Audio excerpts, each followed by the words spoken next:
네, 오늘 또 하나님의 은혜로 우리 이 저녁 시간에 함께 말씀을 또 배우고 또 듣는 시간을 갖게 되었습니다. 함께 우리 찬양 한 곡 하고 시작할 텐데요. 그 사랑 얼마나, 우리 함께 찬양하도록 하겠습니다.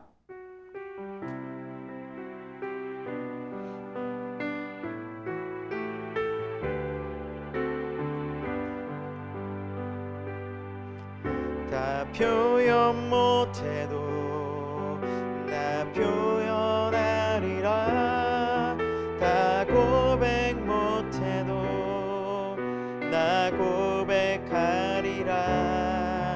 다 알 수 없어도 나 알아가리라. 다 담지 못해도 나 닮아가리라. 다 표현 못해도 나 표현하리라. 다 고백 못해도 나 고백하리라. 다 알 수 없어도 나 알아가리라. 다 담지 못해도 나 닮아가리라.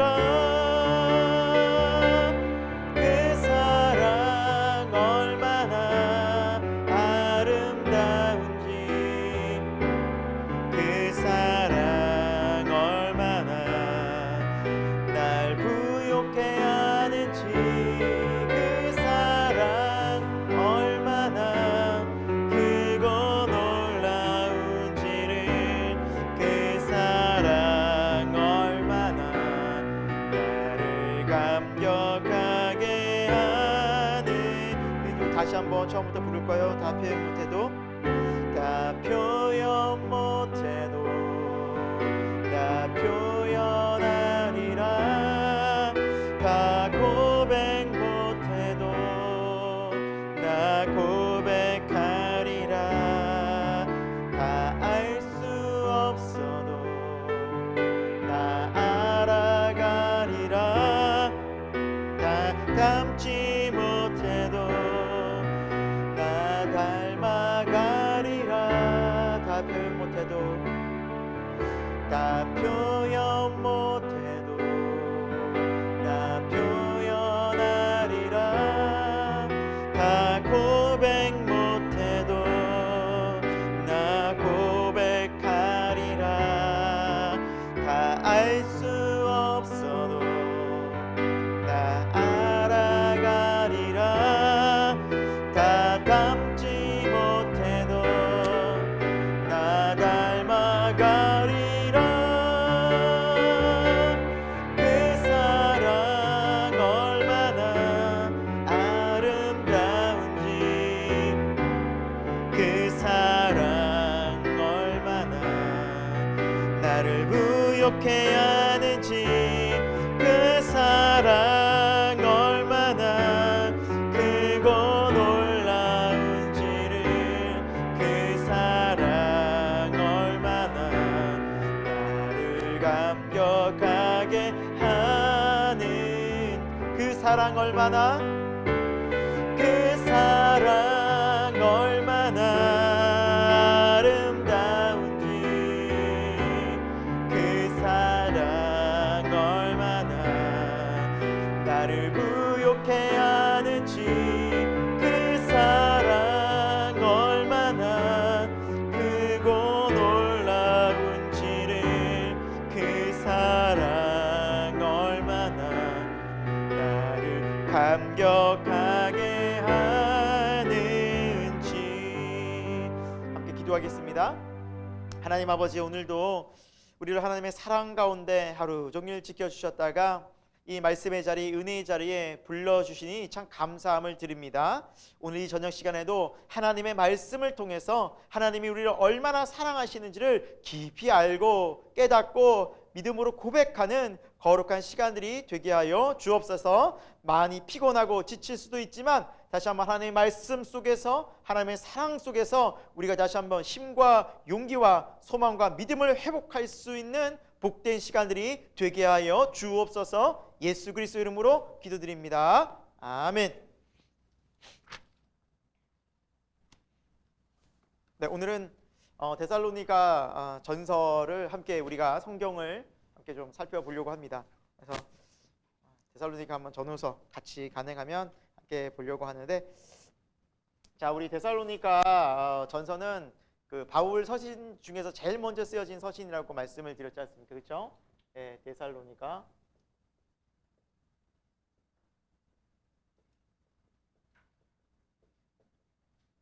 데살로니가 전서를 우리 함께 좀 들어가도록 하겠습니다. 자, 1장 1절에 보시면 이제 바울 또 실루아노 이제 디모데가 이제 이 하나님의 말씀을 누구에게 전하느냐? 데살로니가 교회에 편지한다라고 이제 나와 있죠. 예.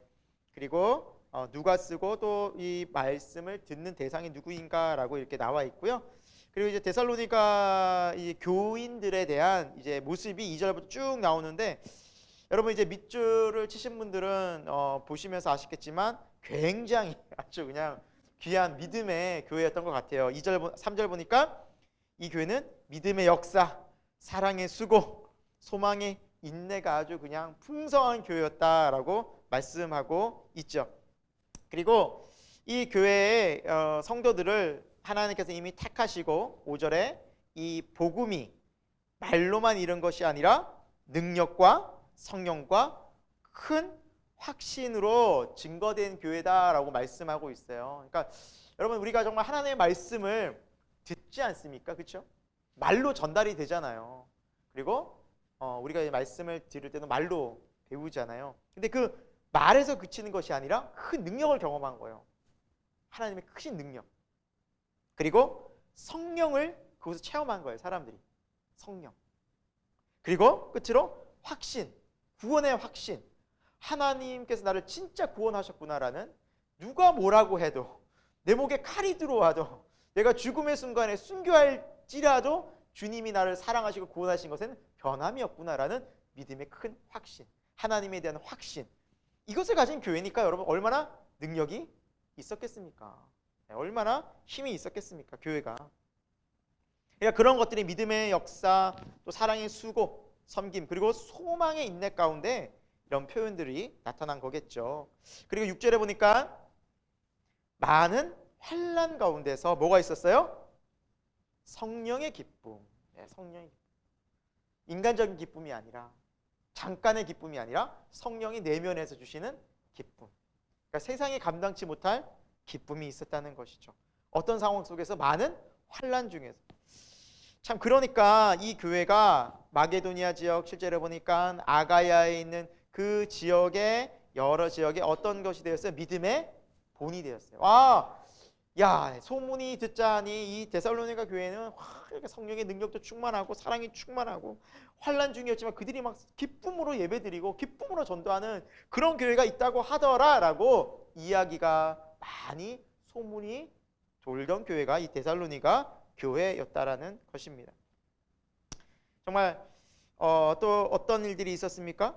네, 데살로니가 이제 교회에는 또 9절을 보니까 그 당시에는 많은 우상들이 있었는데 우상을 다 버리고 하나님께로 돌아와서 오직 하나님만을 섬기는 자들이었다. 예, 많은, 그 시대에 많은 뭐 신전도 많았을 테고요. 그죠? 각양각색의 여러 많은 그런 지역 신들이 많았겠지만 오직 여호와 하나님만을 섬기는 믿음의 교회가 바로 이 데살로니가 교회였습니다. 그러니까 그 데살로니가 교회에 바울이 하늘로부터 주 예수 그리스도께서 강림하실 것을 너희는 기다리는 그런 교회다라고, 그런 교회가 되어야 한다라고 또 권면을 하고 있고요. 그리고 그 주님이 어떤 분이에요? 우리를 건지시는 예수다. 10절에. 그래서 예수님이 강림, 재림이죠. 예수님의 재림을 기다리던 교회였고, 사실은 초대교회에서부터 예수님의 재림을 늘 소망하던 것이 바로 기독교 신앙의 굉장히 중요한 부분이고요. 이 강림이라는 단어, 뭐 지금 우리로 말로 하면 재림, 다시 오심이죠. 강림 혹은 재림. 이 단어가 데살로니가 전서에 흐르는 또 후서까지 굉장히 중요한 키워드입니다. 주님의 다시 오심, 다시 오심을 바라는. 그래서 강림이라는 단어가 각 장마다 계속해서 반복되어지는 것을 볼 수 있고요. 2장으로 이제 가보도록 하겠습니다. 이 2장에서는 이제 데살로니가 교회를 사도 바울이 어떤 마음으로 목회를 했는지가 나와 있는데요. 2절에 보니까 이제 빌립보에서 많은 고난과 능력을 이제 당하고 그런 일들이 있었죠. 그리고 데살로니가 지역으로 넘어왔는데 이 빌립보에서 어떤 고통이 있었습니까? 복음 전하다가 감옥에 갇혀서, 그렇죠. 매를 맞고 엄청 그 고통, 심한 고통에서 지하 감옥에 아주 그냥 깜깜한 곳에 갇히는 굉장히 심한 그 고통 가운데 있었지만 하지만 바울이 계속해서 복음을 전하고 이 복음이 흘러 또 데살로니가 지역으로 오면서 바울이 그 복음을 어떤 마음으로 전했다고 3절에 나와 있어요? 간사함이나 부정한 것이나 속임수로 한 것이 아니라 바꿔 말하면 진실함으로, 간절함으로 너희가 이 복음을 들었다. 그래서 여러분, 복음은요 진실합니다. 복음을 믿는 사람들 또 성도들 진실합니다. 간사함이 없어요. 부정하거나 속이지가 않아요. 그래서 진짜 예수 그리스도를 믿는 사람들, 그러니까 바울이 그런 거, 얼마나 거짓말하는 사람들이 많았으면, 사실 여러분 우상 숭배자들이나 거짓 선지자들은 그냥 말 바꾸고 겉으로는 얘기하면서 속으로는 다르게 하고, 겉과 속이 다른 거였죠. 얼마나 많은 숱한 사람들이 속이다 보니까 똑같은 사람 아니야? 왜? 여러 신들 중에 하나일 수 있고, 기독교가 또 저들이 전하는 복음 우리가 어떻게 알아? 그러나 사도 바울은 아니다, 우리 일관성 있게 너에게 전했고, 그리고 너희들이 우리의 말을 진실되게 믿었기 때문에 이런 놀라운 역사가 나타나지 않았느냐. 그래서 여러분, 복음은요 진실합니다. 예수 믿는 사람은 거짓과 속임수가 없습니다. 진실해요. 그래서 5절에도 보시면 쭉 밑줄은 치지 않았지만 이렇게 나와 있어요. 아첨의 말이나 탐심의 탈을 쓰지 않았다. 그래서 얼마나 많은 종교인들이 이렇게 아첨하는 말, 비유 맞추는 말, 탐심, 자기 욕심을 따라서 얼마든지 말을 바꾸는 사람들이 많이 있었다라는 걸 볼 수 있고요. 근데 이렇게 한 이유가 뭐예요? 우리가 사람에게서 영광을 구하지 않고 하나님의 영광을 일하는 사람들로서 너희들을 이런 마음으로 목회했다고 7절에 뭐라고 나와 있어요? 유모가 자식을, 유모가 자식을. 자,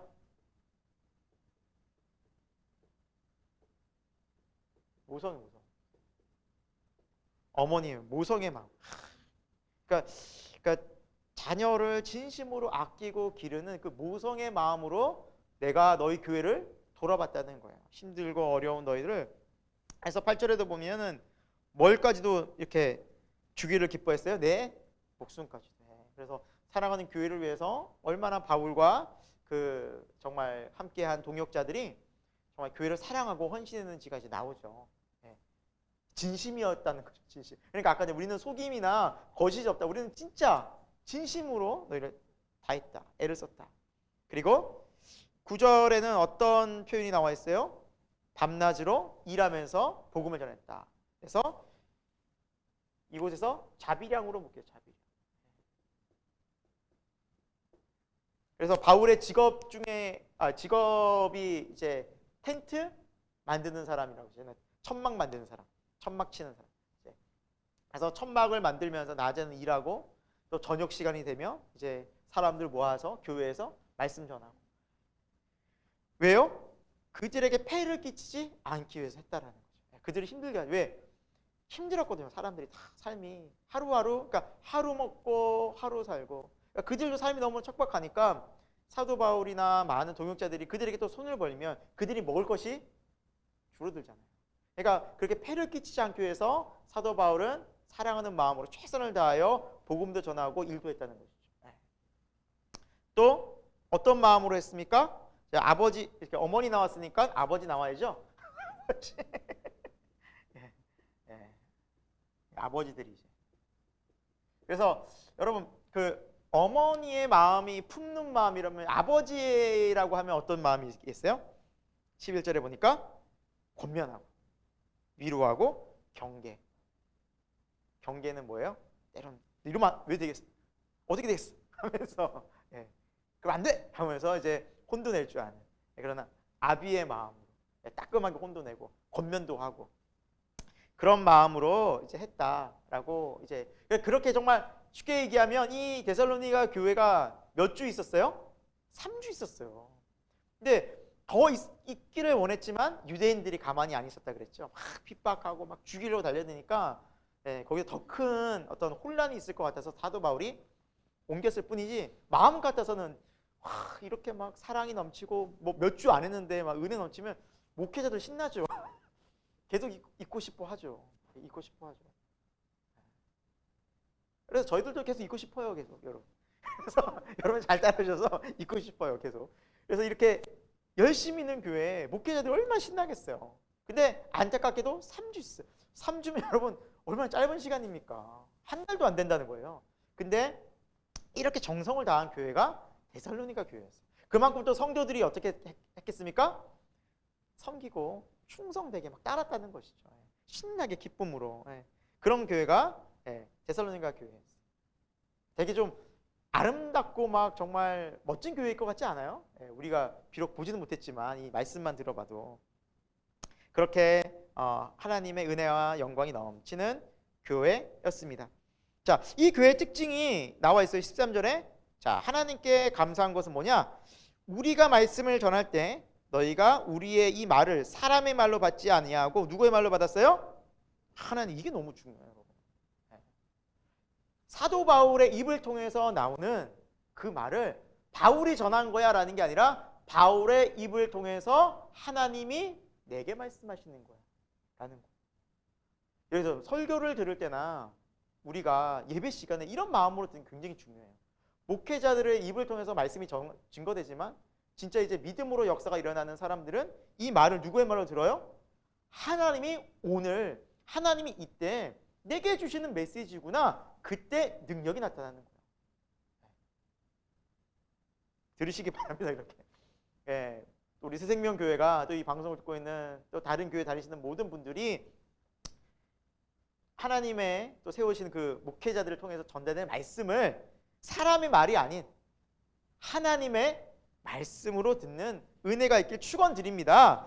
그게 데살로니가 교회였다는. 그러니까 은혜가 넘치는 거예요. 은혜가 넘치는 거예요. 자, 그렇게 데살로니가 교회에서 쭉 이제 얘기가 나오고요. 하지만 많은 또 아래 읽어보시면 유대인들이 방해를 그럼에도 많이 했다, 심하게 했다라는 내용이 나오고, 그래서 17절 이후에 보면 바울이 데살로니가 교회로 다시 돌아가고자 했다라는 게 나와요. 2번이나. 그러니까 3주밖에 없었으니까 쫓겨갔다가 한 번 더 가서 또 가서 이 교회 사정을 더 내가 마음이 너무너무 쓰이는 거죠. 그래서 더 얘기해 주고 싶은 거 많고 그들이 어떻게 살고 있는지도 보고도 싶은데 방해가 심했다. 그래서 여기서는 18절에 보면은 사탄이 우리를 막아두다 했는데 이 사탄이 눈에 보이는 모습으로는 유대인들이 막았거든요. 그러니까 사탄이 유대인들이 사탄처럼 행동했다는 거예요. 얼마나 방해가 심했으면 같은 민족인데 사탄이 방해했다고 얘기까지 할 정도니까. 근데 그만큼 하나님의 놀라운 구원의 역사에도 방해가 있다라는 거예요. 하지만 그렇지만 우리의 소망과 기쁨과 자랑의 면류관이 무엇이겠느냐? 바로 주님이 강림하실 때, 다시 오실 때 주 예수 앞에 너희가 아니냐. 그래서 너희가 비록 만나지는 못하지만 이렇게 떨어져 있지만 누가 오시면?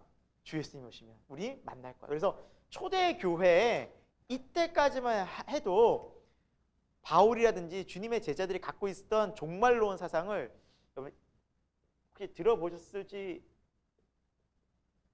모르겠지만 임박한 종말론을 초대교회에는 믿고 있었어요. 그러니까 예수님께서 승천하시고 얼마 안 되는 기간 동안은 임박한 종말론을 믿고 있어요. 바울조차도. 곧 볼 거야. 주님 곧 오신다 그랬잖아요. 그러니까 곧 올 거야. 우리가 그때 다시 만나? 이렇게 임박한 종말론. 근데 시간이 지나고 계속 바울도 사역하다 보니까 안 오시는 거예요.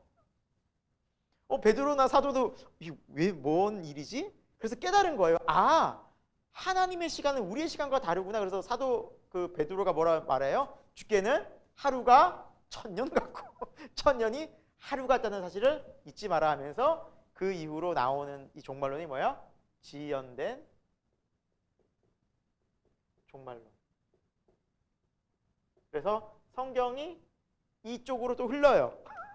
서신서들이. 그러니까 초반에는 임박한 종말론에서 방금 곧 오실 거예요.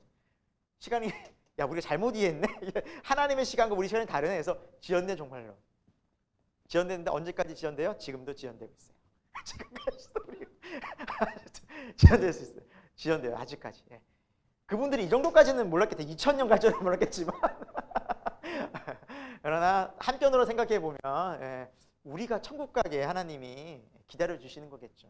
또 우리 외에도 지금도 기다리시는 영혼들이 있기 때문이겠죠. 영원한 기쁨을 우리에게 함께하기 위한 그것 때문에 지연되니까 얼마나 기다릴 수 있겠죠. 빨리 오셨으면 좋겠어요. 여러분 표정 보니까 아닌 것 같아요. 아직 빨리 오시면 안 되는 것 같은데 좀 더 지연하셔도 좋을 것 같다라는 느낌의 얼굴들이셨어요. 그래서 아무튼 지연된 종말론, 때가 언제인지 모르겠지만 아무튼 계속 지연이 되고 있어요. 이 사상으로 나가고 있고요. 3장으로 가보겠습니다. 자, 3장에는 이제 데살로니가 지역에서 이제 핍박을 받고 이제 떠나오는데 이제 아테네라는 이제 지역으로 가게 되면서 이제 거기에서 이제 바울이 남게 되고 디모데는 다시 이 데살로니가 지역으로 바울이 보내요. 바울이 보내요. 이 데살로니가 전서는 고린도에서 썼다고 하잖아요. 그래서 아덴에서 고린도로 다음에 넘어가고 그 고린도에서 데살로니가 교회에 갔던 디모데가 그 소식을 쭉 가지고 와서 고린도에서 만나거든요. 우리가 지난번에 했는데 여러분 이제 좀 이렇게 이게 막 역사적으로 이제 지역적으로 왔다 갔다 하시다 보니까 그래서 고린도에서 최종적으로 바울이나 여기 우리가 뭐 같이 선교했던 실라나 흩어졌던 바울, 실라, 디모데가 어디에서 만나요? 고린도에서 함께 만나요. 흩어졌다가 박해들이 너무너무 심해가지고 그래서 베레아 지역 여기에서 데살로니가 또 베레아 그 다음에 아덴 그 다음에 고린도로 가는데 그 지역에서 베레아라는 지역에서 있다가 흩어지면서 그들이 나중에 어디에서 다 만나냐? 고린도에서 만나요. 근데 이 만나면서 이 디모데가 특별히 어디에 들렸다 오는 거예요? 지금 보니까 바울만 아덴에 있고 디모데를 어디로 보내요 지금? 그죠. 데살로니가 보낸 거예요.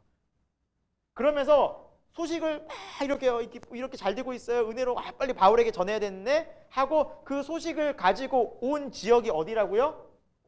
고린도예요. 그래서 이 앞쪽에는 아까 전에 얘기했던 것처럼 데살로니가, 뭐 베레아, 아덴 거쳐서 고린도로 오는데 이 사이에 바울은 쭉 전도여행을 떠나고 또 실라는 이제 마게도니아 지역으로 가고 마게도니아 그리고 디모데는 데살로니가로 가고 그래서 어쨌거나 핍박을 받는 상황이었지만 이제 바울이 이제 그 지역으로 보내면서 그 지역의 소식들을 이제 듣고 와서 다시 편지를 쓰게 되는 계기가 상황이 벌어지게 됩니다. 그래서 고린도에 모였을 때 쓴 내용이 바로 이 데살로니가 전서였습니다. 그래서 여기서 보시면 디모데를 내가 보내서 너희의 믿음의 상태 어떠한 것을 알았다라고 6절에 자세하게 나와 있어요. 디모데가 너희로부터 와서 믿음과 사랑과 기쁜 소식을 우리에게 전했다라고 하는 그 전한 장소가 어디라고요? 고린도라고요. 그러니까 그 사이에 많은 핍박이 있었지만 하나님께서 고린도에서 함께 모여서 이 소식을 듣고 이게 고린도 전서를 쓰게 하셨죠. 자, 그럼 디모데도 저번에도 말씀드렸다시피 얼마나 이 디모데가 충성된 사람이었겠냐는 거죠. 그 당시에 정말 한번 왔다 갔다 하기도 힘든데 혼자서 또 복음 들고 그 소식 들고 왔다 갔다 다니면서 충성되게 이 소식들을 전달해 준 믿음의 일꾼이 바로 디모데였다라는 사실입니다.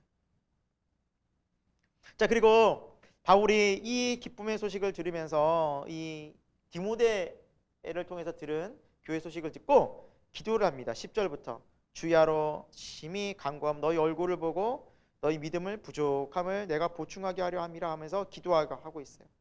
어떤 기도를 해요? 12절에 너희들이 사랑이 더욱 많아 넘치게 하기를 내가 기도한다.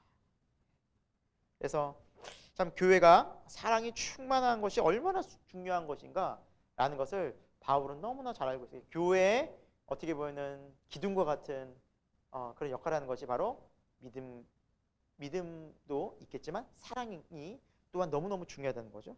그리고 13절에 마음을 굳건하게 마음을 하나님께 담대하게 강하게 붙잡아 주시기를 간구한다.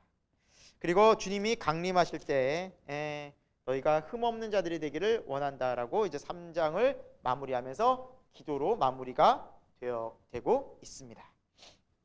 자, 그리고 4장으로 넘어가 볼까요? 4장에는 형제들아 끝으로 내가 이렇게 간구하고 권면한다라고 이제 말씀하고 있는데요. 뭐 완벽한 교회는 없지 않겠습니까? 그렇죠? 어떤 교회든지 뭐 좋은 면이 있으면 또 분명히 문제가 생기죠. 문제가 생기고요. 완전한 교회는 세상에 없습니다. 예. 왜 교인들은 여전히 우리가 주님을 믿고 살아가면서도 또 죄 가운데 또 거기에서 돌이키기 위해서 회개도 하고 또 믿음이 연약한 자들이나 또 처음 이제 하나님을 알기 시작한 자들이 교회 함께 있기 때문에 하여튼 교회는요 죄가 있을 수밖에 없어요. 하지만 중요한 것은 뭐냐? 거룩함을 계속해서 추구하는 공동체고 회개가 일어나는 공동체냐는 것이 중요한 거겠죠. 자, 문제가 있었어요. 첫 번째 문제가 뭐예요? 3절에 보니까 하나님의 뜻을 전하면서 거룩함을 강조하고 있죠. 교회는 거룩해야 되는데 특별히 뭘 버리라고 그랬어요? 음란을 버리고 성적 죄가 들어온 거죠. 그리고 4절에 보니까 거룩함과 존귀함으로 자기 아내를 대할 줄 알아라라고 얘기하고 있어요. 그러니까 이 음란한 이 문제는 바로 가정 지키기. 하나님의 귀한 선물인 이 가정을 남자들이 돌보지 않고 사실은 그런 그 남자들만의 어떤 퇴색적인 문화들이 많이 있거든요. 뭐 지금도 그렇겠지만 옛날에는 막 더 심했어요. 남자들이 사실은 뭐 이제 뭐 여성들 하면은 사실은 뭐 여성 인권이라든지 그런 굉장히 보장받지 못한 시대였잖아요. 그러니까 남성 우월주의가 강력한 시대였기 때문에 남자들은 내 마음대로야. 내가 만나고 다니는 무슨 상관. 근데 이 모습이 교회에서도 드러나니까 그거 버리라는 거예요. 거룩한 새 생활을 입은 사람들은 이제 남자라도 뭘 지켜야 되는 거예요? 가정을 지키고 아내를 어떻게 대하는 거예요? 소중히 대해야 되는 거예요. 성경의 가치관이 이거라는 거예요. 아내를 귀하게 여기라. 존귀함으로 자기 아이를 존귀하게 여기라. 그러니까 그 당시에 기본적으로 살았던 남성들과 전혀 다른 생각인 거예요. 어떤 남자도 자기 아내를 존귀하게 여기지 않아요. 미안합니다. 여성들 오늘날이랑 비교도 안 돼요. 비교도 안 돼요. 헌신자처럼 버릴 수 있고요. 얼마나 남자들은 마음대로 막 결혼하고 능력만 되면 여자들은 거의 물건 취급되어진 시대예요. 그러니까 그런 시대에 이 여성을 아내를 어떻게 하려고요? 존귀까지 여기라. 이거는요 있을 수가 없는 일이에요. 그러니까 거듭나서 거룩한 하나님의 새 생명을 입지 않고 이렇게 살 수 없어요. 이렇게 명령하는 거예요. 그 이유가 뭐예요? 가정을 지키라는 거예요. 아내를 소중히 여기고 남편의 역할을 다하라는 거예요. 그래서 신앙과 믿음이 있는 사람은 가정을 잘 지킵니다. 남편과 아내 역할을 충실합니다. 이것이 가장 중요한 기본 원리이기 때문입니다. 네. 자, 다음 9절에는 형제에 관하여 쓸 것은 없다. 근데 형제에 관하여 쓸 것이 없다는 것은 굉장히 형제 우애는 서로 교회에서 서로 챙겨주고 이런 거 너무 뛰어났던 것 같아요. 그런데 문제가 있었어요. 11절 끝에 뭐가 나와요? 일하기를 힘쓰라. 예, 이제부터 문제가 터지기 시작하네요. 계속해서 주님의 강림과 주님의 이런 은혜들을 이제 쭉 설교한 것들이 이제 나중에 조금 부작용으로 나타나는 거예요. 주님이 다시 오신 그 부분이 사람들 주님 다시 오시는데 뭐 굳이 일이 내가 지금 해서 무슨 소용이 있어. 이게 점점 나타나는 이제 어떤 계기가 되는 거예요. 일하지 않는 사람들이 나타나기 시작한 거예요. 게으른 사람들이 나타나기 시작하는 거예요. 예, 그래서 자기 일을 성실히 해라. 이거를 권면하고 있어요. 성실하게. 교회는 성실해야 돼요. 교회는 충성해야 돼요. 예, 하나님께 충성하되 세상에서 열심히 살아야 된다는 거죠. 예. 이 문제를 또 권면하고 있고요. 그리고 세 번째는 뭐냐면 13절에 쭉 이제 나온 내용이 뭐냐면 자, 자는 자들에 관하여는 너희가 이것을 잘 알기 원한다. 예. 자는 자가 누구겠어요? 죽은 자들을 말해요. 성경은 잔다라는 표현을 죽은 자들에게 말해요. 써요. 예. 그러니까 잠자는 건 뭐예요? 깬다는 걸 의미하잖아요. 자다가 깨고. 그러니까 주님이 다시 오시면 깰 사람들이에요. 죽은 자들이. 그러니까 성경의 관점은 그거예요. 지금 죽은 자들이 계속 잠만 자는 것이 아니라 주님 다시 오면 깬다는 거예요. 그러니까 슬퍼하지 말라는 거예요. 그래서 세 번째도 주님의 강림에 대한 강림. 그러니까 사람들이 일단 이 주님의 재림과 주님의 다시 오심에 대해서 부활에 대해서 잘 모르고 있었으니까 죽은 자들에 대해서 너무너무 슬퍼하는 거예요. 안타까워하는 거예요. 그러니까 예수님이 있는 사람들조차도 안타깝죠. 영혼이 헤어진다고 생각하면 얼마나 안타깝습니까? 사랑하는 가족을 잃는다고 생각하니까. 그런데 슬퍼하지 말라라는 거예요. 그래서 너무너무 중요한 말씀을 해주시는데 14절부터 쭉 보시면 자, 주님이 다시 오실 것인데 예수 안에서 자는 자들이 다시 온다. 14절 찾으셨어요? 14절 보시면 자, 죽었다가 다시 살아날 것인데 예수 안에서 자는 자들도 함께 데리고 오시리라. 그러면은 죽은 자들이 지금 누구와 함께 있을까요? 어디에서? 낙원에서. 예수님께서 한평강도 마지막에 죽을 때 뭐라 말씀하셨어요? 내가 오늘 나와 함께 낙원에 있으리라. 죽으면 주와 함께 낙원에 있어요. 더 좋은 곳. 주님과 기다리고 있어요. 새 하늘과 새 땅. 부활의 몸 이렇게 쫙 기다리고 있어요. 그분들은 그럴 거예요. 언제 가요, 주님? 주님 그럴 수도 있어요. 물론 못 가봤기 때문에 제가 뭐 단언하긴 힘든데 아무튼 예수님과 함께 있어요, 여러분. 그러니까 걱정할 필요가 있다 없다? 없다. 죽음 이후에. 그래서 여러분 믿음 안에서 그래서 신앙이 중요한 겁니다. 믿음 안에서 우리가 함께 한 성도가 되어지고 형제 자매가 되고 기다리면 만나요. 만난다. 슬퍼하지 말라라고 권면하고 있어요. 왜? 주님이 함께하면 그들이 다시 오게 될 건데 만나게 될 거야. 주님 오실 때. 그러니까 강림이 굉장히 기다려지겠죠. 왜? 예수님도 만나지만 사랑하는 형제 자매, 사랑하는 그 친구 보게 되잖아요. 자, 그러면 16절부터 쭉 보시면은 어떤 내용이 있습니까? 주님이 하늘로부터 호령과 천사 나팔 소리 탁 들리면서 강림하실 것인데 어떻게 강림하시느냐? 자, 먼저는 그리스도 안에서 죽은 자들이 일어난다라고 있어요. 16절에. 그렇죠? 그러니까 여러분 강림하는 순서가 죽은 자들이 먼저 주님과 함께 오겠죠. 그 다음에 그 후에 살아남은 자들도 우리 살아남은 자들이 그래서 17절에 보면 우리 살아남은 자들이라 그랬으니까 바울은 야 이제 곧 우리 들어가 하늘에서 주님 만났는데 뭐 걱정해 이렇게 된 거죠. 임박한 종말을 믿고 있어요.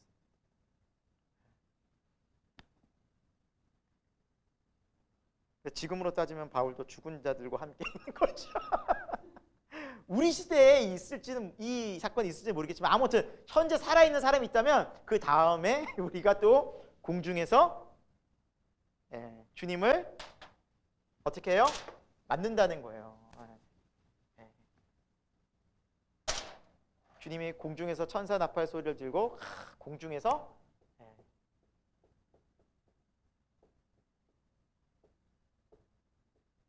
주님의 공중 재림을 사도 바울이 하나님이 알려주셨어요. 보이죠? 공중 재림. 공중에서 하늘 영광스럽게 이제 주님을 모든 사람이 보는 거예요. 이제 공중에서 주님을 영접할 것이다. 그러니까 두려워하지 마라, 걱정하지 마라. 죽은 자들도 또 너희 삶도. 우리 앞으로 이런 삶을 살아갈 거야. 뭘 걱정해, 이렇게 두려워해, 왜 슬퍼해? 라는 거죠. 자, 5장 가봅니다. 그러나 때와 시기에 관하여는 너에게 쓸 것이 없음은 무슨 말일까요? 나는 몰라. 때와 시기는 몰라. 근데 곧 온다는 것을 생각하고 있으니까 때와 시기는 모르겠지만 하여튼 곧 오신다고 이게 사도 바울이 믿었던 것 같아요. 그러나 그 때와 시기는 지금도 아무도 몰라요. 그러나 이 일이 일어난다는 것은 하나님께서 사도 바울에게 알려주셨어요. 그 시기는 제가 그냥 상상컨대 너무 하나님이 그것을 선명하게 보여주시니까 곧 일어날 것 같아서 바울이 쓰지 않았겠나. 야, 지금 일어나는 것 같아. 너무 생생해. 그러니까 너무너무 생생하니까 곧 일어날 것 같아. 그래서 이렇게 곧 오신다고 생각하지 않았겠나. 하지만 때와 시기는, 그 텀은 모른다라는 거죠. 그러나 분명히 그 일은 일어난다. 바울도 하나님께서 그 일을 알려주신 거예요, 바울에게. 자, 그러나 그때가 언제인지 모르지만 주의 날이 2절에 보니까 도적같이 이룰 줄로 알아라 라고 했어요. 3절에 보니까 임신한 여자가 해산의 고통에 이른 것 같이. 저는 이 부분을 참 와닿아요. 제가 해산의 고통을 느끼지 당연히 않았겠죠. 저희 첫째가 태어날 때 새벽 2시가 넘었을 때였어요. 자다가 말고 갑자기 우리 첫째가 3주 일찍 태어나는 바람에 양수가 떠져서 갑자기 해산의 고통이 찾아왔어요. 예기치 못한 시간에. 그래서 깜짝 놀라서 그 밤에 새고, 그래서 제가 아침에 좀 졸았어요. 아내가 지금도 그 얘기를 해요. 내가 애 낳고 힘든데 그 자고 있냐고. 새벽 2시 몇 분이었어요. 그러나 어떤 것도 핑계다. 안 통한다. 자면 안 됐었는데 참았어야 되는데. 아무튼 이 해산의 고통처럼 저는 이게 더 와닿아요. 도둑같이는 안 와닿아요. 도둑 안 당해봐서 그런데 해산의 고통은 와닿아요. 언제 어떻게 갑자기 올지 모르는, 갑자기 그날 순식간에 순간적으로 일어난다는 거예요, 여러분. 그러니까 오늘 밤에라도 주님은 얼마든지 오실 수가 있어요. 그때가 됐다면. 편하게 잠은 주무시기 바랍니다. 주님 오시는 우리 맞이해야죠. 자, 도둑같이 임한다. 그런데 5절에 보니까 너희는 어떻게 살아라? 빛의 아들이요 낮의 아들처럼 살아야 한다. 어둠에 속하지 않고 살아야 한다. 늘 깨어서. 왜요? 그 주님이 언제 오실지 모르기 때문에.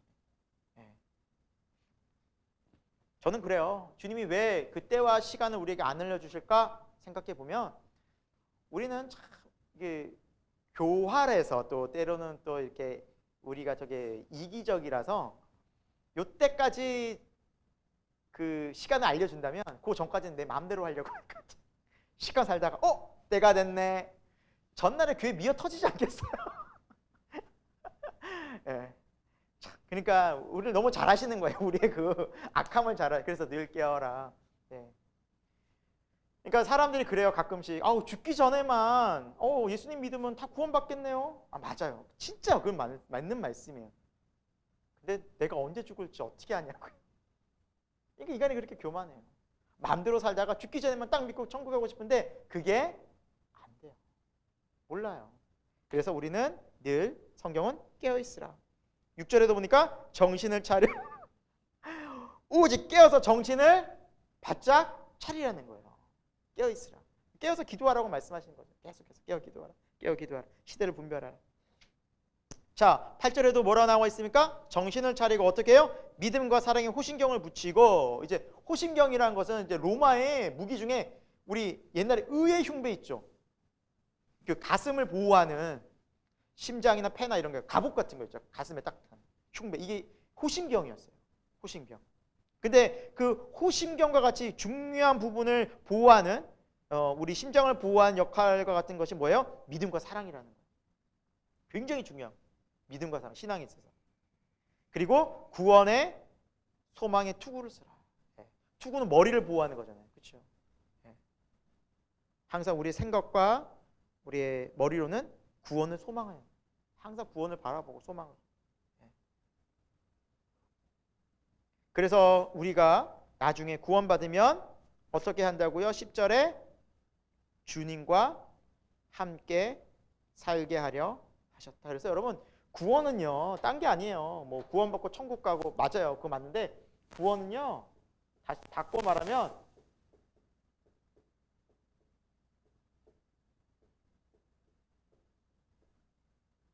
구원은 함께하는 삶이에요. 주 예수 그리스도와 함께하는, 하나님과 함께하는, 이게 구원받은 삶이에요. 그러니까 구원받았다는 것은 내 안에 예수 그리스도가 계셔서 늘 함께한다는 거예요. 영원히. 이게 구원이에요. 구원은 함께하는 삶이에요. 그러니까 이렇게 해서 하나님의 구원을 우리가 계속 날마다 이루어가는 거예요. 구원은 어느 날 구원받고 천국 가네 이게 아니라 구원은 하나님과 늘 함께하는 삶을 살아가는 거예요. 구원은 삶이에요. 삶. 하나님과 늘 함께 동행하는 삶. 주가 내 안에, 내가 주 안에. 이게 구원이에요. 자, 그리고 마지막에 끝인사를 이제 이렇게 하고 있습니다. 서로 13절에 화목하십시오. 네. 그리고 14절에 게으른 자를 권계하십시오. 게으르면 아주 그냥 강하게 권면해가지고 그 사람을 깨우친. 게을러가지고 일도 안 하고 게을러가지고 교회 빠지고 그래 내버려두지 말라는 거예요. 열심히 해야 되지 않겠냐고. 우리 깨어있어야지. 왜 기도 생활 게을리하냐고. 왜 이렇게 말씀 읽는 것을 이렇게 게을리하냐고. 왜 이렇게 예배 시간에 제대로 참여하지 않냐. 이렇게 계속해서 게으른 자를 훈계하라는 거예요. 마음이 약한 자를 또 격려해 주라는 거예요. 옆에서 힘이 없는 자를 또 붙잡아. 그러니까 서로 함께 협력하고 위로해서 함께 주님의 나라를 향해 나가는 거예요. 모든 사람에게 또 오래 참으라. 다른 사람에게 인내하라. 모든 사람. 신앙생활은 인내하는 삶이라는 거죠. 그리고 15절에는 악을 악으로 갚지 말고 항상 선을 따르라. 이 말씀 어디서 많이 본 말씀이죠. 이번 주 설교 로마서 12장에도 이 말씀이 나오잖아요. 그러니까 각 지역마다 하나님을 믿는 그리스도인들의 삶이 똑같아요. 데살로니가가 다르고 뭐 로마 지역이 다른 것이 아니라 그리스도인들은 항상 이 삶을 살아가는 거예요. 동일하게 악을 악으로 갚지 말고 항상 우리 선을 따라야 된다. 자, 우리가 너무나 잘 아는 말씀 여기 있죠. 자, 우리 16절, 17절, 18절 같이 한번 읽어볼까요? 시작. 항상 기뻐하라. 쉬지 말고 기도하라. 범사에 감사하라. 이것이 그리스도 예수 안에서 너희를 향하신 하나님의 뜻이니라. 아멘. 너무 우리가 잘 알고 또 많이 배웠던 읽었던 말씀이 여기 나와 있어요. 항상 기뻐하라. 쉬지 말고 기도하라. 범사에 감사하라. 이 말씀이 나온 배경이 뭐라고요? 늘 깨어있는 삶, 이런 삶이라는 거예요. 주 안에서 이렇게 살아갈 수 있다. 항상 기뻐하고 쉬지 말고 기도하고 범사에 감사. 이건 우리에게 주신 막 부담스러운 의무가 아니라 행복한 삶의 길인 거예요. 그럼 우리가 왜 기뻐하지 않고 감사하지 않고 살아가면 내가 왜 이럴까? 하나님 안에서 기뻐해야 되는데 다시 기쁨을 회복해야 되고 감사를 회복해야지. 기뻐하지 않고 슬픔 가운데 있고 감사하지 않고 불평 가운데 있고 또 기도해야 되는데 기도하지 않고 있으면 우리가 빨리 내가 지금 예수 그리스도 안에 있어야 하는데 예수 그리스도와 함께하지 않고 내가 또 세상을 또 바라보고 있고 주님을 바라봐야 돼. 그 마음으로 돌이키라는 거예요. 왜? 그리스도 안에 있으면 이 삶이 되는데 그리스도를 안 바라보면 이 삶이 안 된다는 거거든요. 그러니까 주 예수 그리스도 안에서 이 삶이 펼쳐지는 것이 우리가 의지적으로 내가 기뻐하고 싶어 한다고 해서 감사하고 싶다고 해서 감사되는 것이 아니라 그리스도 안에 있으면 이 삶이 펼쳐진다는 거예요. 그래서 예수님 뭐라 말씀하시든 나는 포도나무에 너희는 가지예요. 내게 붙어 있으면 많은 열매를 맺는다. 이게 생명의 원리라는 거예요. 의지적으로 감사에 막 의지적으로 하고 그건 세상이 말하는 거예요, 여러분. 세상은 뭐 감사를 얘기하고 기뻐하라 그래가지고 여러분 뭐 심지어 뭐 그런 세미나도 있어요. 뭐 여러분 30초간 소리 지르면서 박수하면서 웃겠습니다. 이상하게 쳐다보지 마세요. 진짜 그렇게 세미나가 있다고 합니다. 웃는 거예요. 인위적으로 웃는. 성경에서 말하는 기쁨과 감사는 그런 게 아니에요. 어디 안에서? 주 안에서.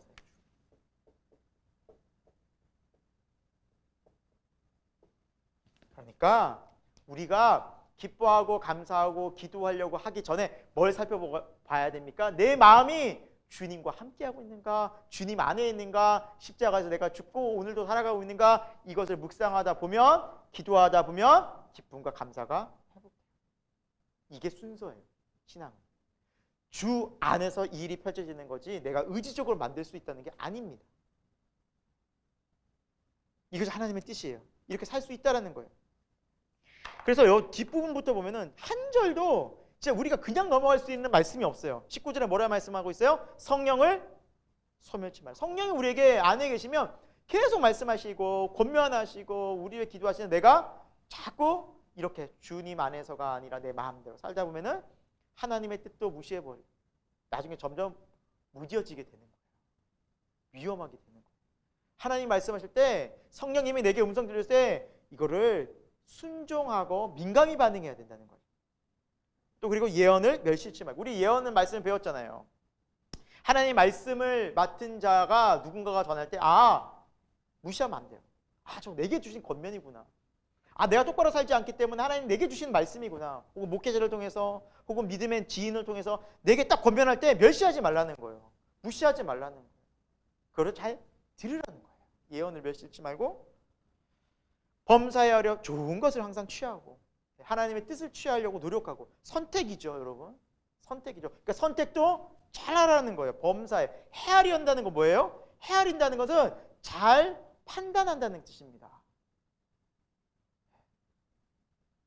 좋으면 좋고 다 좋은 게 뭐 좋은 게 좋은 거지 하면서 뭐 그냥 이렇게 물에 물 타는 듯 술에 술 타는 듯이 아니라 헤아리는 거예요. 판단해 보라는 거예요. 이것이 하나님의 뜻인가? 판단해 보라는 거예요. 그리고 22절에 악은 어떤 모양이라도 버리라는 거예요.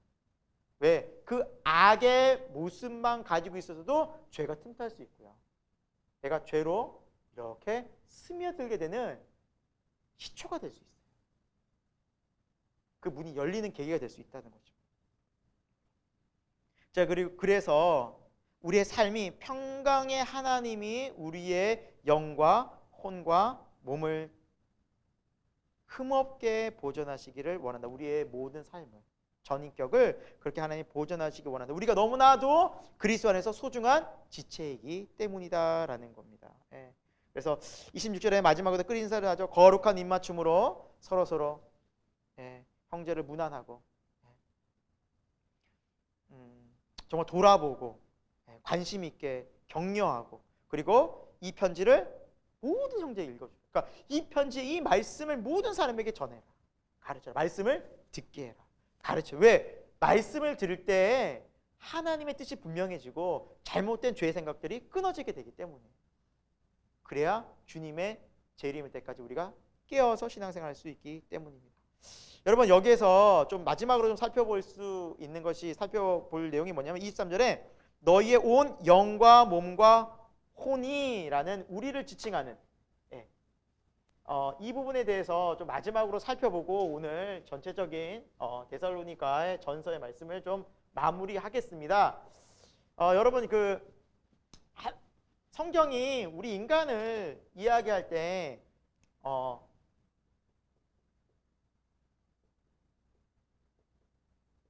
성경뿐만 아니라 뭐 이제 철학적으로도 3분서를 얘기할 때가 있고요, 2분서를 얘기할 때가 있어요. 이거 뭐냐? 3분서는 말 그대로 세 가지로 나눈 거예요, 인간에. 그래서 우리 성경 영, 혼, 육으로 나눈 게 3분설이라고 그러고, 2분설은 육, 이게 몸이죠. 그리고 영혼 합쳐서 두 개로 나눈 게 2분설이에요. 그래서 이 두 가지가 이제 크게 있는데, 초창기의 교회라든지 초창기의 신앙은 요거를 많이 따라갔었는데, 웬 그리스 헬라 철학이 이북을 좀 강조하거든요. 그런데 점점 이제 기독교가 정착화가 되고, 그리고 이제 점점 신학적인 체계가 세워지면서 이제 복음주의에서는 또 성경은 2분설을 얘기하고 있어요. 2분설. 우리 인간. 여기에 대해서 좀 생각을 해보려고 합니다. 3분설에서 6은 뭐 여러분 잘 아시다시피 이게 인간의 몸이에요. 몸. 그런데 삼분설에서 영은 어떤 의미를 갖고 있냐면 영은 하나님을 알고 하나님을 예배하고 하나님과 교제할 수 있는 그런 하나님을 알고 만나는 통로를 영이라고 말하고요. 삼분설에서는. 그리고 혼을 뭐라 생각하냐면 우리의 인간의 어떤 지성이나 감성 있잖아요. 우리 지적인 영역, 뭐 배우고 알고 깨닫고, 이거는 하나님을 굳이 알지 않아도 사람들이 배우고 하다 보면은 이 지성이라는 것이 생기잖아요. 또 기본적으로 감성이란 게, 느낌이란 게 있잖아요. 그거를 혼이라고 말하고, 이 영은 하나님을 아는 그러한 어떤 또 다른 그런 영역이다. 이 영적인 것이 하나님을 안다라고 이야기할 때 영혼, 육을 이야기합니다. 3분설에서는. 그 2분설은 뭐냐? 뭐 마찬가지예요. 육은 뭐 너무 우리가 쉽게 이야기하는 바디, 이제 몸이죠. 그런데 이 영혼이 여기에서 말하는 이제 분리되어져 있는데 이 영혼을 하나로 묶었어요. 그래서 우리가 생각하고 느끼고 지성적으로 알아가는 그 모든 것들이 동시에 하나님도 아는 것이 그것을 통한 이 영혼이라는 이 존재를 통해서 안다라고 말해요. 그러니까 알게 되고 깨닫게 되고 공부하게 되고 이 지성적인 이 부분도 하나님을 알게 되는 그 부분과 다르지 않다라는 거예요. 함께 어울려졌다는 거예요. 이게 이분설에서 말하는 몸과 영혼이에요. 그리고 이분설은 특히 이 모든 것들이 한 인격체로서 나누어지지 않는다라고 해요. 그러니까 우리 몸과 영혼을 분리시킬 수 없다라고 말해요. 그래, 한 인격체는 이게 언제 분리되냐면 나중에 죽게 되면, 죽음 때 우리의 몸과 영혼이 분리가 돼요. 죽음 때. 성경이 말씀하고 있는 우리 존재는 이런 존재라고 볼 수 있습니다. 그러면 왜 이렇게 성경을 읽다 보면 여러분 영, 혼, 육이라고 표현할 오늘 말씀처럼 이런 데가 있고, 어떤 데는 영, 어떤 데는 혼, 이렇게 막 왔다 갔다 쓸 때도 있거든요. 근데 성경 원문을 보시면, 그리고 영어 성경을 보면 좀 구분이 명확한데, 성경에 보면 여러분 영과 혼이라는 이 부분이 교차했었을 때가 참 많아요. 그러니까 이렇게 나누어서 쓰지 않아요, 영과 혼을. 그래서 뭐 하나님을 아는 부분을 오직 영적이라는, 영이라는, 뭐 예를 들어서 spirit, 영어로, 혼이라는 부분을 뭐 soul 이렇게만 표현하지 않고 스피릿이나 소울이나 막 섞어서 써요, 성경을 원문을 보면. 그러니까 교차해서 쓴다고 말씀드릴 수 있는 거죠.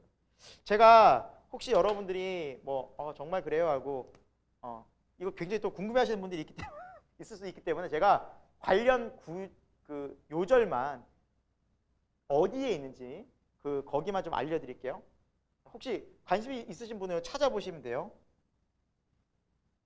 요한복음 12장 27절, 그리고 요한복음 13장 21절, 그리고 누가복음 1장 46, 47절. 여기 내용을 보면 영 혹은 영혼 이것을 다 섞어서 써요, 교차해서.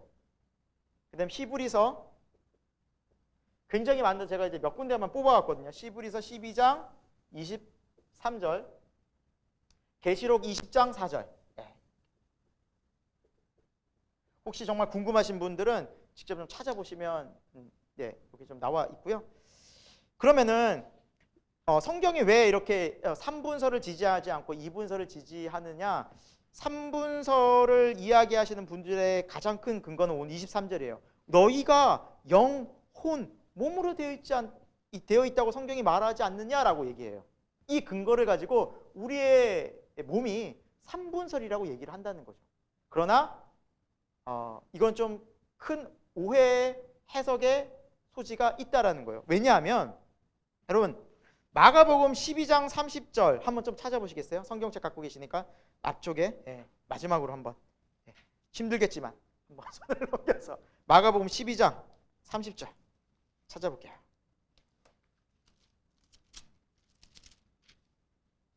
자, 예수님께서 12장 30절에 보면은 그러니까 우리를 향해서 너희가 너희 마음을 다하고 목숨을 다하고 뜻을 다하고 힘을 다하여 주 너의 하나님을 사랑하라 라고 말씀하고 있죠. 우리를 향해서 몇 가지로 지금 분류해 놨어요? 마음, 목숨, 뜻, 힘, 네 가지로 우리를 표현해 놨어요. 그러면은 사분설이 되나요? 아닌 거예요. 그러니까 사도 바울이 너의 영과 혼과 너의 몸이라는 것은 삼분설을 의미하는 것이 아니라 여기선 영과 혼, 다시 말하면 교차에서도 쓸 수 있는 것을 다시 한번 반복한 것뿐이라는 거예요. 그러니까 유대인들이 자주 쓰는 표현 중에 하나가 뭐냐면 반복이에요. 여기서도 예수님이 우리의 마음과 목숨과 뜻과 힘은 뭐예요? 우리의 진짜 온 마음을 얘기하는 거예요. 온 힘을 얘기하는 거예요. 우리가 어떤 부분에 관심 있고 꼭 해야 되면 뭐예요? 마음과 뜻과 목숨까지 걸잖아요. 분리해서 말할 수 없잖아요. 마찬가지예요. 그래서 몸을 우리가 갖고 있는 우리가 영과 혼이 분리되는 것이 아니라 우리 영혼이라는 한 영역이 마음도 있고 하나님을 알 수 있는 그 부분이 있고 또 우리 육체, 바디가 있는데 이 바디는 이 지상에 살 동안만 시간이 지나면서 점점 우리는 쇠약해지잖아요. 자, 죽어요? 땅에 묻혀요. 그럼 어떻게 될까요? 몸은 다 썩는 거예요. 우리의 뭐만 낙원으로 가요? 영혼이 가는 거예요. 그래서 예수님께서 뭐라 했어요? 내 영혼을 아버지 손에 부탁합니다. 예수님께서. 그렇죠? 네. 그래서 그럼 이 영혼이 이따가 우리의 몸을 입는다 그러지 않았어요? 부활의 몸. 언제 입어요? 바로 주님이 강림. 볼까요? 고린도전서 15장 가볼까요, 여러분? 성경 피신 김에 한번. 자, 고린도전서 15장 가봅니다. 고린도전서 15장은 부활장이라고 하죠. 부활에 대해서 가장 많이 나와 있는 내용이 여기 15장에 있고, 자, 몇 절을 가보냐면 51절, 52절, 예. 15장 51절, 52절. 보라, 내가 너희에게 비밀을 말하노니 우리가 다 잠잘 것이 아니요 마지막 나팔의 순식간에 후련히 다 변화될 것이다. 나팔 소리가 나매 죽은 자들이 썩지 아니할 것으로 다시 살아나고. 썩지 아니할 것. 옛날에는 어떻게 우리 몸이 다 썩을 거죠. 이제 영원히 우리 썩지 아니할 것으로 다시 살아나는 변화를 입게 되리라. 이게 부활의 몸이라는 거예요. 썩지 아니할 것. 그래서 여러분 42절 앞쪽에 43절 44절에 이제 쭉 보시면 쭉 나와 있어요. 영광스러운 몸, 영원한 신령한 너희가 몸을 입을 것이다 라고 쭉 나와 있어요. 그러니까 우리가 마지막 순간에 예수 그리스도처럼, 그래서 예수님이 잠자는 자들의 첫 열매가 되셨다고 그랬잖아요. 그 잠자는 자들의 첫 열매가 부활의 열매거든요. 우리도 그 몸을 입는 거예요. 그러니까 예수님이 영으로만 부활하신 것이 아니라 부활의 몸도 입혀주신 이유가 뭐냐면 그대로 너희도 이렇게 될 거라는 것을 친히 보여주시기 위함이었어요. 이해가 되세요? 그게 부활의 몸이에요. 예수님이 오셨다. 그래서 우리도 그 영원히 살 몸을 입는다는 것을 예수님이 부활을 통해서 보여주신 거예요. 그리고 그 몸은 주님이 강림하실 때 우리가 함께 영원히 살 몸을 입고 이제 우리는 어디로 가요? 영원한 천국. 이게 성경이 약속하고 있는 하나님의 뜻과 계획이고 이 내용들이 서신서에 좀 더 자세하게 설명이 되어져 있다라는 사실입니다. 그러니까 데살로니가 전서를 우리가 읽고 배우지 않았다면 이런 것들이 정리가 되어야 한대요? 안 되는 거예요. 죽음 이후에 무슨 일이 벌어지는지 불안하고 죽은 자들이 어떻게 됐는지도 불안하고 불안할 필요가 없는 거예요. 예수님 믿고 죽으면 누구와 함께 있어요? 예수님과 함께 있어요. 그러니까 얼마나 소망이 되고 다시 만나고 싶고, 그러니까 죽음은요 절망이 아니라 소망이 되는 거예요. 소망이 되는 거예요. 우리가 궁극적으로 바라는 부활인 거예요. 그래서 왜? 우리 육은 날마다 쇠퇴해요. 저도 죄송하지만 우리 집사님도 계시지만 힘들어요. 30대가 다르고 40대가 다르고 몸이 너무너무 힘들어요. 힘들고 이게 이런 거구나 나이 든다는 게. 우리 김홍장 형제님도 계시지만 저도 이제 곧 50대가 되더라고요. 이제. 60대가 되고 70대가 하지만 내 마음과 생각은 예수님을 믿으면 부활의 몸, 영원한 생명 이거를 더 소망하면서 우리의 영혼이 계속해서 죽지 않고 거하니까. 여러분 그래서 우리 영혼이 죽지 않고 새롭게가 아니죠. 죽지 않고 계속해서 간다라는 사실은 뭐냐? 지금의 이 기억과 지금의 이 삶이 영원한 거예요, 여러분. 그래서 옆에 지체들에게 잘해주시고 잘 권면해주시고 함께 붙잡아주시고 또 기도해주시면서 믿음의 공동체 또 우리 교회를 사랑하고 함께 또 주님을 바라보면서 갈 수 있는 저와 여러분이 되기를 간절히 축원드립니다. 네, 우리 다음 시간에는 데살로니가 후서 또 하고요. 그리고 또 우리 갈라디아서 또 계속해서 나아가도록 하겠습니다. 함께 기도하고 마치도록 하겠습니다. 하나님 아버지, 우리에게 이렇게 예수 그리스도를 통해서 구원과 또 새 생명, 또 영생을 이렇게 허락하여 주시고 하나님 나라에 대해서 밝히 알려주시니 너무 감사함을 드립니다. 하나님의 말씀은 진리이자 생명인 줄로 믿습니다. 하나님 이 말씀을 우리가 바르게 알고 믿어서 이 세상을 담대한 믿음, 확실한 믿음, 성령님과 함께하는 그런 믿음으로 살게 하여 주옵소서. 하나님 오늘도 주님의 주신 말씀처럼 주 안에서 우리가 항상 기뻐하고 쉬지 말고 기도하고 범사에 감사할 수 있는 그런 복된 인생으로 늘 살아갈 수 있도록 인도하여 주옵소서. 다시 오실 주님을 소망하고 기대하며 예수 그리스도 이름으로 기도드립니다. 아멘.